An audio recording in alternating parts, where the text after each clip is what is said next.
Bonjour à la séance de lecture. À la page 148, l'enfant des cèdres. Une petite fille raconte sa rencontre avec Nabil, jeune berger de 6 ou 7 ans, qui récolte les cônes de cèdre et semait les grains pour reboiser la montagne du Liban. Le bruit de la guerre résonnait jusqu'à dans la vallée. On entendait le Liban se frire, sans vraiment savoir l'ampleur du désastre. Dans ces montagnes du nord, on était à l'abri, mais la peur restait là, derrière chaque buisson, chaque rocher. Sans trop réfléchir, j'ai quitté tous les matins la maison pour suivre Nabil. Ensemble, on a préparé les cônes et en les trempant dans l'eau. On les décortiquait pour en retenir les grains. Novembre approche à un grand de pas et il fallait être prêt pour semer dès la première neige. Les premiers flocons arrivent, un matin sans bruit, d'un pas feutré, je chaussais des bottes, mais un bonnet, une grosse doudoune, et parti en courant à la recherche de Nabil. Semeur tranquille, il était au rendez-vous de la terre. D'un geste gracile, il lançait les grains qui virevoltaient, puis s'enfonçaient dans la neige. Tiens, il me tenait gravement un sac rempli de grains, et je me mets à la tâche, oubliant le froid et la fureur des hommes. Je ne ressentis plus rien que cet immense plaisir. Aider les cèdres en envahit la montagne, redonner à ces espaces arides le goût des grains qui deviennent des arbrisseaux.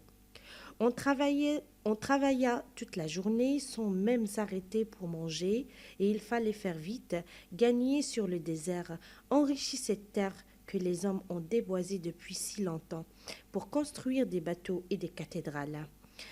Et le lendemain, on recommença, et encore le troisième jour, et toute la semaine durant. On avait beaucoup de grains, et il fallait les disperser partout. Nabil, tu crois qu'ils vont pousser? Celles qui doivent pousser pousseront. Lentement la neige envahit tout, alors chacun resta calfeutré chez soi, à faire des feux de cheminée et à griller des patates et des marrons. Voilà, d'après la lecture magistrale, vous passez à les questions de compréhension. Vous avez 6 questions.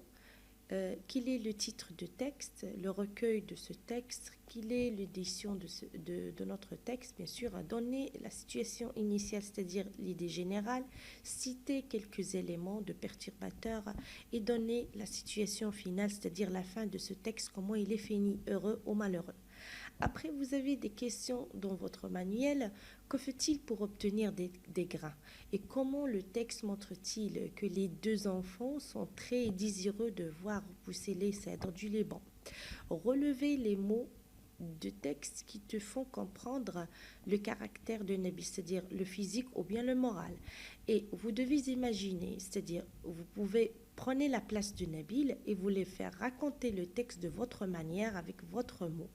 Vous pouvez même nommer la fille de votre choix.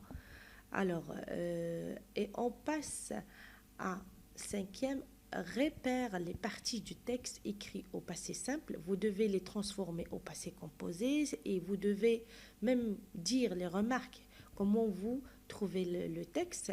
Et vous pouvez même les changer à l'imparfait. Quelques parties, vous pouvez le faire à l'imparfait. Vous devez voir quelles sont les modifications que vous les trouvez. Voilà, on est arrivé à la fin. Bon courage à tout le monde.